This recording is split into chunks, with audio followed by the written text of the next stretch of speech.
네, 이번 시간에 AI 활용과 수능 경향 분석에 대해서 안내를 드리도록 하겠습니다.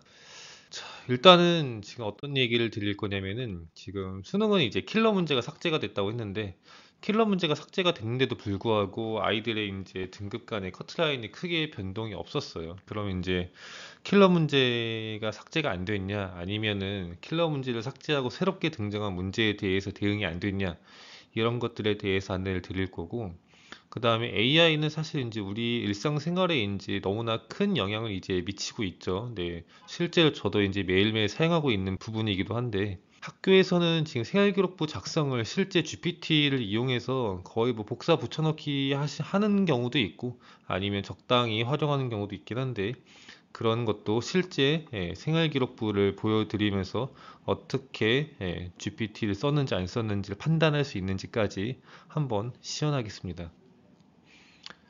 자, 작년 기사입니다. 킬러 문제 핀셋 제거 수능 출제 단계부터 문항 집중 점검이라고 되어 있죠.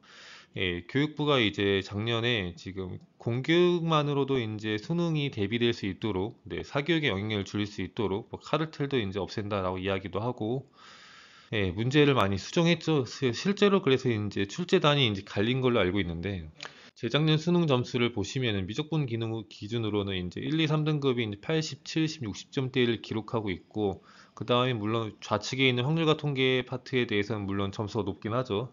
자, 그러면 킬러 문제가 삭제됐을 때 올해는 어떻게 됐을지 한번 확인해 보면은 예, 소폭 감소한 걸로 알고 있습니다. 예, 알 수 있죠. 물론 이제 확률과 통계는 약간 올라간 걸로 보이는데, 그럼 킬러 문제가 삭제가 됐으면 문제 그 점수 커트라인이 올라가야 되는데 왜 올라가지 않았냐라고 생각을 하면은 킬러 문제를 뺀다고 했는데 안 뺐냐? 그건 거짓말 한 거냐? 아니면 아이들이 대응이 안 됐냐를 따질 수가 있을 텐데, 저는 이거를 이제 기존 학습 수능 모델의 붕괴다라고 보고 있습니다. 예, 기존에는 이제 교과 개념을 이용해서 3점짜리, 4점짜리를 동시에 풀어나가는 이상적인 그런 상황을 생각할 수가 있고, 그러니까 교과 개념을 이용해서 아이들의 사고력, 추론력, 이해력, 문제 해결을 바탕으로 4점짜리를 맞추는 게 가장 좋죠. 중요하기도 하고. 근데 단기간에 어떤 이런 추론력, 사고력 같은 걸 기르기가 어려우니까 수학 강사들이 자, 이런 개념을 이런 걸 떠올리고 있습니다.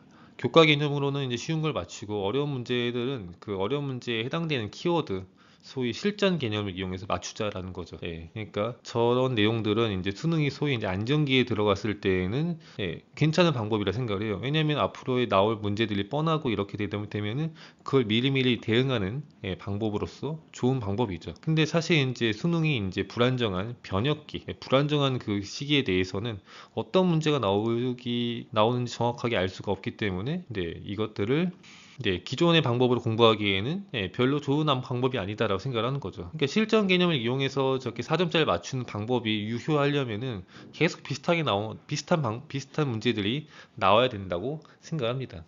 근데 사실 이제 실전 개념은 소잃고 외양간 고치기, 사후 약방문처럼 먼저 선 대응이 안 되고 이제 후 대응인 거잖아요. 그러니까 아이들이 문제 경향이 바뀌었을 때에는 대응이 전혀 안 되는 거기 때문에 지금 어떻게 되냐라고 하면은 일단 기존에 이제 문제에 나왔던 수능의 이제 주요 키워드들은 다음과 같은데 이것들을 이용해서 이제 수능 거의 뭐 고3 아이들 같은 경우는 저런 키워드 테마를 이용해서 계속 공부하고 있었던 거죠. 실제로 이제 3년간의 이제 문제 변별력 문항들의 이제 변화를 살펴보시면은 지금 최근에 있는 수능에 대해서는 기존 실전 개념이 수능이 아예 0으로 되어 있죠. 근데 이제 기존 실전 개념이 나오지 않았다는 거예요, 지금. 그래서 기존의 방법대로 그냥 계속 비슷한 방식으로 공부했던 아이들은 예, 문제의 전체적인 수준 자체가 낮아졌음에도 불구하고 유형 자체가 새로웠기 때문에 예, 대응이 안 됐다라고 볼 수 있겠습니다. 새로운 변별력 문항만 나왔죠. 지금 수능에서 맨 오른쪽 0, 6이잖아요, 지금. 자, 그 다음에 그럼 새로운 변별력 문항은 어떻게 표현할 수 있을까라고 고민해 보면은 정수, 2차 다항식, 2차 또는 다항식, 계수, 그 다음에 고일 개념, 국가 개념 이런 식으로 조금 더 쉬운 개념들 위주로 문제가 변해 갔습니다. 새로운 변별력 문항 주요 출제 포인트는 정수를 핵심 조건으로 사용하는 문제가 늘었고 2차 함수, 그 다음에 함수에 다루는 해결 아이디어가 인수 그래프에서 좀 어려운 어려운 그래프를 다루는 거에서 조금 더 쉬운 개수의 입장에서 정수의 조건을 주면서 이 개수를 맞춰가는 그런 식의 문제로 바뀌어갔습니다. 대표적인 문제를 알 수 있을 텐데 지금 이게 3차함수 그래프에 대해서 다음 F8을 구하시오라는 문제에 대해서도 3차함수 그래프를 떠올리게 되면은 이제 교점의 개수가 이제 x축과 하나인 경우, 두 개인 경우, 두 개인 경우도 극소값에서 접하냐, 극대값에서 접하냐, 그 다음에 교점의 개수가 세 개인 경우 하나하나 따져가면서 실제 그 조건에 만족하는지 본인의 추측을 계속 수정해가는 식으로 계속 맞춰나가면서 답에 도달해가는 소위 수학 탐구의 핵심 구조로 문제를 출제하고 있다라고 보면 되겠습니다. 수학 탐구의 핵심 구조란 아이들이 어떤 문제에 대해서 이럴 것이다 라고 추측을 하고 그 다음 조건이 맞는지 확인해 보고 그 다음에 약간 다르네 살짝 다시 수정해서 다시 추측해 보고 그 다음에 그 추측이 정말로 맞는지 어떤 정당화의 과정으로서 그 정당화하는 방법은 숫자를 대입해 보면서 뭔가 규칙을 찾으면서 발견적으로 이제 접근할 수도 있고 아니면은 어떤 이제 고등학생쯤 되면은 이게 증명을 통해서 연역적으로 확인할 수도 있고 자 그러면은 이제 이런 식의 방법은 계속 이제 일방적으로 쭉 풀이를 설명하는 그런 방식보다 우리가 생각할 수 있는 게 A, B, C, D가 있는데 자 A가 안 되니까 B는 안 되겠지 뭐 C가 되겠네 C가 되겠네 이런 식으로 하나하나 따져나가는 양방의 소통으로 수업을 하는 편이 조금 더 유리한 식으로 문제의 구조가 바뀌고 있다라고 생각합니다.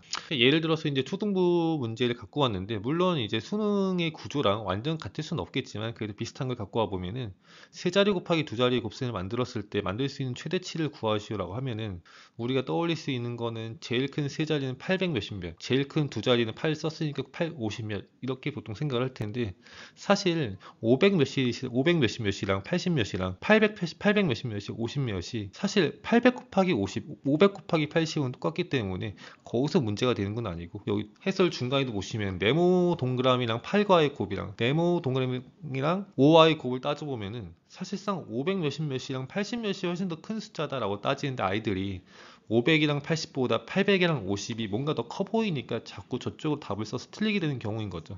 이것도 마찬가지로 경우를 떠올리고 거기서 이제 본인의 생각이나 이런 것들을 조금 더 수정해 나가는 이런 식의 문제들이 출제되고 있다. 중등부 예시도 마찬가지로 문제 풀려는 거 아닌 거니까 다음 조건을 만족시키면 이 사이에 있는 숫자가 되고 그러면 이제 A가 9가 될 텐데 그럼 B가 4, 2 아니면 2, 4인데 지금 2, 4는 안 된다 조건이 이게 4, 2다 이런 식으로 조건에 맞는 어떤 값들을 하나하나 추측해 나가는 이렇게 수학 탐구의 문제풀이 수학 탐구의 핵심 구조로 문제가 출제되고 있다. 라고 보실 수 있겠습니다. 그래서 수학 탐구의 핵심 구조, 추측과 정당화의 과정, 학생 스스로 계속 고민해보고 본인의 어떤 그 추론력을 이용해서 계속 생각 설명을 해보고 이런 식의 방법이 필요하다라고 생각을 합니다. 이렇게 해서 이제 수능 출제 경향과 어떤 식의 문제가 나오는지 특정 어떤 문제 유형이라기보다도 문제의 어떤 구조로 나오는지 수학 탐구의 핵심 구조 추측해보고 조건과 맞는지 따져보고 안 맞으면은 다른 식으로 약간 수정해 나가면서 본인의 어떤 아이디어를 정당화하는 과정으로서 그렇게 문제가 출제되고 있으니 중학교, 고등학교 때, 초등학교, 중학교, 고등학교 때 다 이런 식의 문제들을 많이 접하면서 아이들이 이게 실제로 수학 탐구의 핵심 구조인지를 항상 느껴보는 그런 시간이 되면은 좋겠습니다. 오늘의 핵심이죠. 근데 AI가 지금 현재 교육계에는 어떻게 퍼져 있고 학교 선생님은 생활기록부를 어떻게 얼마나 많이 AI에 의존하는지에 대해서 이야기를 하겠습니다. 자, AI를 이야기하기 전에 생활기록부를 이제 평가하는 요소에 대해서 얘기해 보면은 당연히 이제 수시는 수능을 거의 이제 뭐 최저를 맞춰오지 않는 이상 안 보기 때문에 교과 성적이 제일 우선이고요. 그 다음에 이제 면접과 생활기록부를 이용해서 이제 평가 순위가 매겨진다라고 보면 되겠습니다. 물론 면접도 생활기록부에 써져 있는 아이들의 세특을 보고 그걸 검증하는 시간으로 면접을 보통 많이 본다고 하니 생활기록부가 어쨌든 간에 중요하다. 그걸 검증하는 수단으로 면접이 있을 뿐. 물론 고입 단계에 대해서는 이제 세부 그 생활기록부라기보다도 자기소개서가 조금 더 중요하긴 하겠죠. 학생부 평가 기준이 무엇이냐라고 하면은 당연히 성적이 제일 중요하고요. 그 다음에 그 성적이 생활기록부를 들여본다는 것 자체가 그 성적보다도 성적 말고 그 이외에 그 아이의 역량을 보고 싶다는 거니까 이 아이의 어떤 대학에서 공부할 수 있는 아니면 고등학교에서 공부할 수 있는 어떤 역량을 보겠다? 그럼 탐구력을 보겠다는 겁니다. 수업 시간에 어떤 수행평가나 수업을 배운 내용을 바탕으로 호기심이 생겨서 자꾸 뭔가 지식의 확장이 일어난 학생, 독서를 통해서 뭔가 탐구 보고서를 쓰고 그런 학생들을 선발하는 삭발하겠다라는 이야기죠. 물론 이것도 대학마다 가중치도 다르고 약간 다르긴 하겠습니다만 전체적인 구조는 이렇게 흘러간다. 자, 그러면 이제 탐구 활동의 기본 전략, 사례를 보서 알려드리고, 그 다음에 탐구 활동 기재 전략, 그 다음 탐구 주제 찾는 법까지 쭉 안내를 드릴 텐데, 맨 마지막 탐구 주제 찾는 법에 대해서 AI를 활용해 보도록 하겠습니다. 자, 탐구 활동의 기본 전략이죠. 폭넓은 관심과 다양한 활동, 진로 탐색을 이용해서 1학년 때는 그렇게 보내는 게 좋을 것 같고, 너무 이제 1학년부터 이제 어떤 특정 학과를 이제 지정한다기보다도, 예, 전체적으로 폭넓은 관심이 중요하다라는 겁니다. 그러니까 예를 들어서 이제 의대를 목표로 한다고 했을 때 1학년 때 전부 다 의대 라인, 의대 쪽으로 이게 몰아서 썼다가 성적이 안 돼서 2학년 때 뭔가 다른 쪽 간다고 하면은 생활기록부의 어떤 하나의 일련의 스토리가 만들어지지 않기 때문에 저런 식으로 조금씩 더 연계되고 확장되고 심화되는 방식으로 이야기가 되어야 된다라는 겁니다.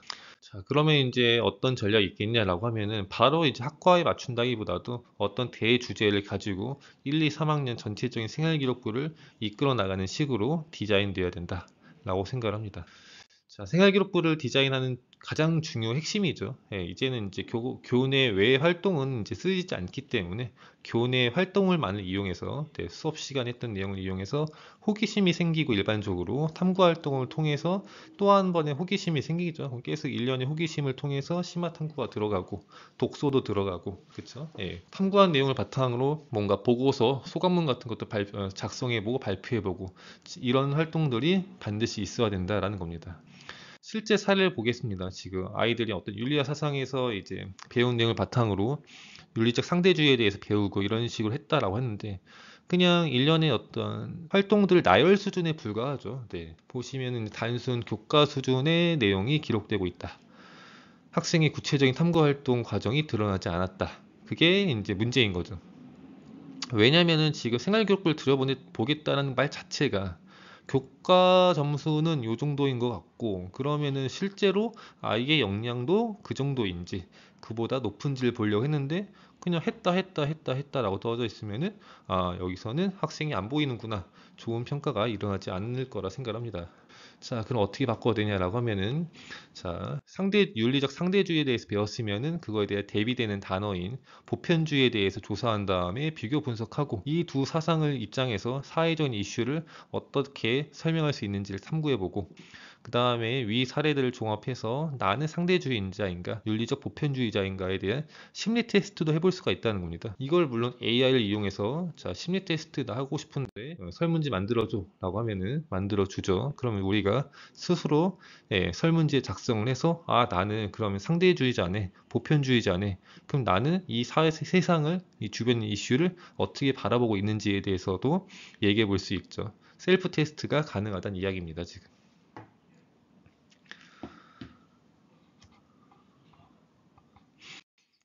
그 다음에 이제 어떤 하나의 그 주제에 대해서도 너무 한쪽 과목으로 모는 게 아니라 다양한 과목에 대해서 융합적으로 다 사고할 수가 있기 때문에 저런 것도 하나의 전략이 될 수 있겠습니다.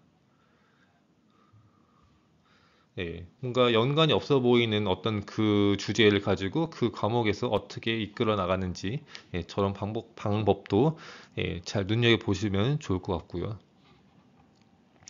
핵심 원리는 간단합니다. 수업 시간에 배운 내용을 바탕으로 보통 궁금증, 호기심이 생겨야 되겠죠. 그러면은 호기심은 독서를 통해서 탐구를 한 다음에 결과물을 발표합니다. 결과물을 이제 다시 한번 또 확인해보고 본인이 못했던 것들, 약점 극복의 시간으로 또 이제 추후 시간을 보내고 그 다음에 본인이 조금 더 우수함을 알리고 싶으면은 독특함을 통해서 뭔가 생활기록부에서 어필하고 싶으면은 타 교과에 융합도 해야 되고 그 다음에 창의적 체험 활동과 연계해서 자율활동, 진로활동에 참여해서 기록할 수 있게끔 하고 그 다음에 학년 연계에서 미해결된 탐구 같은 것들은 상급학 그 뭐지 1학년이면 2학년, 2학년이 3학년 올라갔을 때 그런 것들을 어떻게 조금 더 심화 극복할 수 있는지까지 따져볼 수 있겠습니다.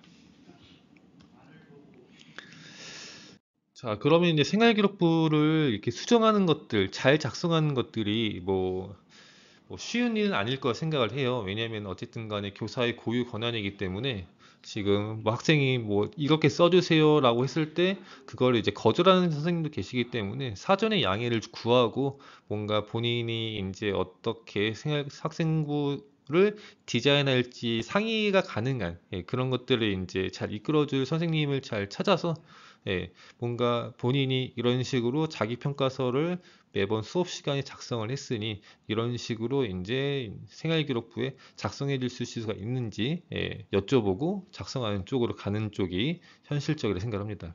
자기평가서는 뭐냐라고 하면은 매번 이제 고등부 아이들은 사실상 다이어리 같은 걸 써야 되는 것 같긴 해요.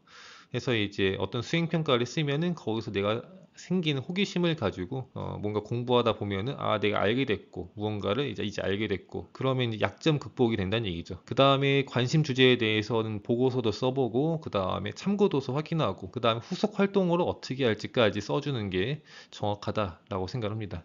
특히 후속 활동은 내가 여기서 얻어낸 것들을 우리 주변 사회에 어떻게 적용시키면 좋을지를 고민해 보면 좋을 것 같아요. 앞에서도 이야기했던 것처럼 상대적 보편주의 뭐 이런 것들을 가지고 주변에 있는 사회 이슈에 대해서 적용시키는 것들도 있겠고, 그 다음에 과학 같은 경우는 내가 알게 된 어떤 수학적, 과학적 어떤 개념들이 실생활에는 어떻게 이루어지고 있는지까지 보고서를 쓰는 것도 하나의 방법이다 생각이 듭니다.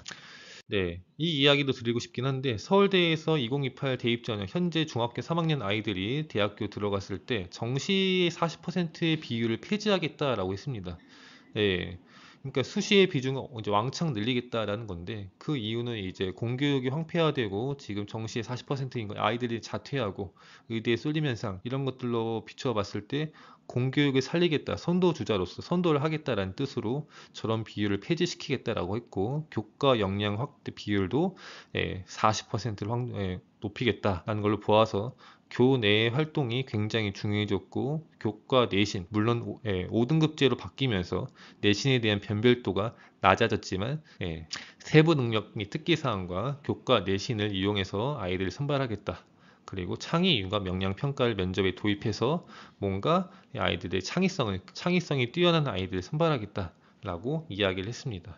그 다음에 이제 상위권에 이제 대학 학종 합격 커트라인도 대폭 하락해가지고 지금 이제 대학교에서는 지금 학생들이 어떤 교과 내신 성적뿐만이 아니라 그 이외에 감춰져 있는 아이들의 역량을 보려고 노력하고 있다. 또는 그 상대적으로 내신이 불리한 자사 특목고 학생들을 적극적으로 뽑고 있다라고 볼 수 있겠습니다. 자, 그러면 이제 심화 탐구 주제는 과연 어디서 쓸 수가 있겠냐라고 하면은 뭐 여러 가지 방법이 있겠지만은 쭉 읽어보시고 저희는 이제 나중에 맨 끝에 써져 있는 10번 챗 GPT를 활용하겠다라는 겁니다. 자, 챗 GPT에 대해서 안내를 드리도록 하겠습니다. AI의 활용이죠. 지금 뭐 GPT를 이용해서 지금 많이들 이제 여러 곳에 활용하고 있긴 한데 자, 먼저 그러면 이제 저희가 생각해 볼 수 있는 게 선생님들이 이제 과연 어떤 사이트를 이용해서 이제 생활 기록부를 작성하고 있냐라고 하면은 getGPT라는 홈페이지를 이용해서 사용하고 있습니다. 이렇게 활동명과 학생의 활동 내용, 그리고 간단하게만 입력하고 생성을 누르게 되면은 아래쪽에 굉장히 길게 써져 있게 나오게 되는 거죠. 자, 이렇게 썼을 때의 장점은 되게 키워드가 잘 나오기 때문에 어쨌든 간에 이 프롬프트 엔지니어링 자체가 키워드를 잘 세팅된 상태에서 이제 나오는 그 문구기 때문에 그 받는 입장에서는 되게 예쁠 수가 있는 거죠, 생활 기록부가. 근데 어쨌든 간에 제일 중요한 거는 이 아이가 구체적으로 어떤 활동을 통해서 어떤 성찰이 일어났는지 구체적으로 써져 있지 않기 때문에 그런 점들은 학생들이 잘 꼼꼼히 살펴봐야 될 것 같습니다. 그 다음에 뭐 행동 특성 및 종합 의견 담임 선생님이 써주시는 것도 그냥 말수가 적지만 성실함 이렇게만 쓴다 하더라도 여기서 이제 되게 다양하게 그럴듯하게 꾸며서 잘 써주시는 것도 볼 수 있겠습니다. 그래서 이것도 마찬가지로 뭐 그쵸 아이들에 대해서 조금 더 꼼꼼하게 써주는 느낌이 있죠. 자, 그러면 학교 선생님들은 과연 이제 GPT를 쓰고 있는지, 얼만큼 쓰고 있는지를 제로 GPT라는 사이트를 통해서 GPT를 검열할 수가 있습니다. 그래서 현재 저희 학원생의 생활 기록부를 하나 받아서 확인해 봤더니, 100% GPT를 활용해서 생성된 문구다 라고 볼 수 있겠습니다. 자, 일본어로 되어 있는 거죠. 자, GPT 얼만큼 쓰셨을까? 절반 썼습니다. 예, 초반의 도입부는 GPT를 활용해서 했었고 뒷부분은 예, 교사가 썼다라는 걸 알 수가 있겠죠. 네. 그 다음에 이제 교사가 썼던 생활기록부를 제가 만들어 놓은 네, 대한민국 입시 전문 AI 컨설팅 연구소라는 챗봇을 만들었는데 이것을 이제 여기다 입력하니 예, 입력하면은 이런 식으로 예, 평가를 해줍니다. 제가 이제 평가 기준이 총 21개가 있고 이런 식으로 되어 있을 때는 몇 점을 주고 이렇게 되어 있을 때 몇 점을 줘라라고 이미 여기에 이제 명령어가 들어가 있는 상태에 대해서 지금 이 생활기록부를 이제 입력하면은 네, 이런 식으로 나오게 되는 거죠. 자, 한번 넣어보겠습니다, 지금.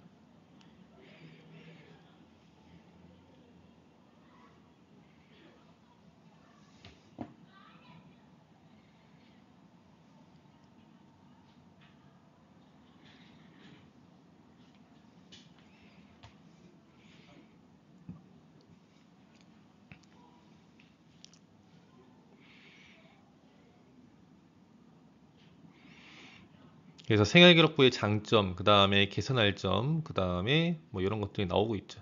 가장 문제는 이제 구체적인 내용이 나오고 있지 않다라는 것입니다. 네, 다음 넘어가겠습니다. 그럼 궁금했어요. 그럼 길게 쓴 건 다 GPT로 썼냐? 뭔가 국어 선생님들이 작문 실력이 좋은 거니까 왠지 안 썼을 것 같은데, 네, 국어 선생님은 안 쓰지 않고 직접 썼습니다.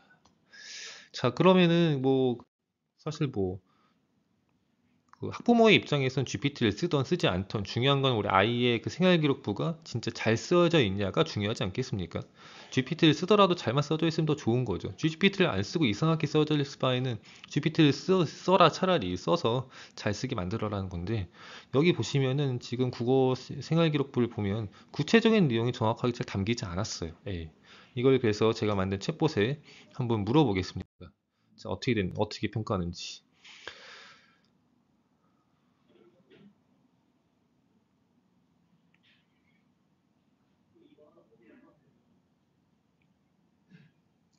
그쵸, 장점에 대해서 나오고 있고,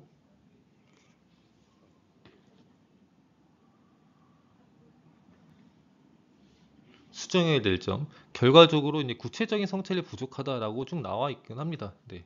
그래서 AI도 저 생활 기록부를 부족하다라고 느끼고 있다라는 거죠.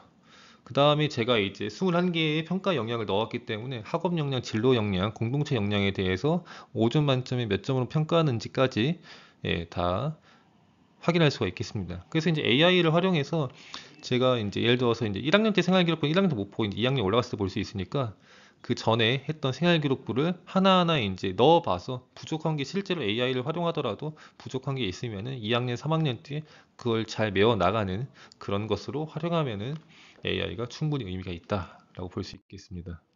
심화 탐구 주제도 알려주죠. 네, 심화 탐구 주제도 알려줍니다. 네.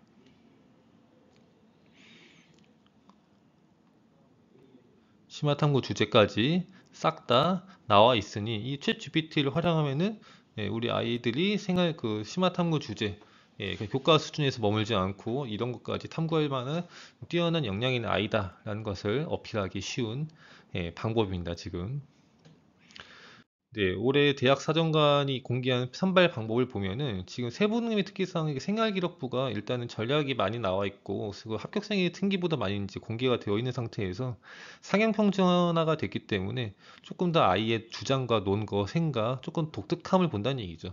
이 아이의 어떤 그 크리에이티브한 창의성 이런 것들을 확인하고 있으니까 예, 지금 우리 학생들도 예, 조금 더 이거에 대한 전략이 필요하다라고 보여집니다.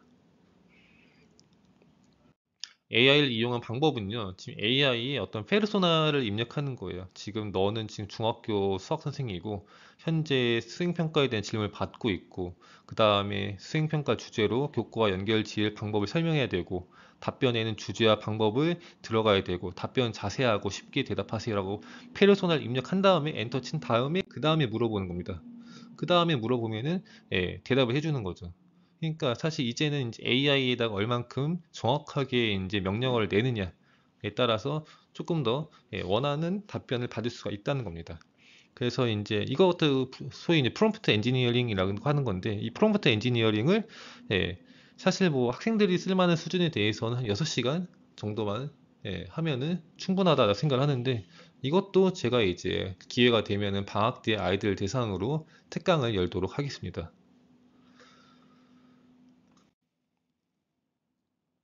그다음 뭐 수학 시간에 이제 뭐 소인수분해에 대해 배웠어라고 하면은 뭐 일상생활에서는 뭐 이런 식으로 할 수 있어. 다 나온다는 얘기죠. 2차 방정식 2차 함수를 배웠어. 이것도 할 만한 심화 탐구 주제 알려줘라고 하면은 다 나온다는 겁니다, 지금.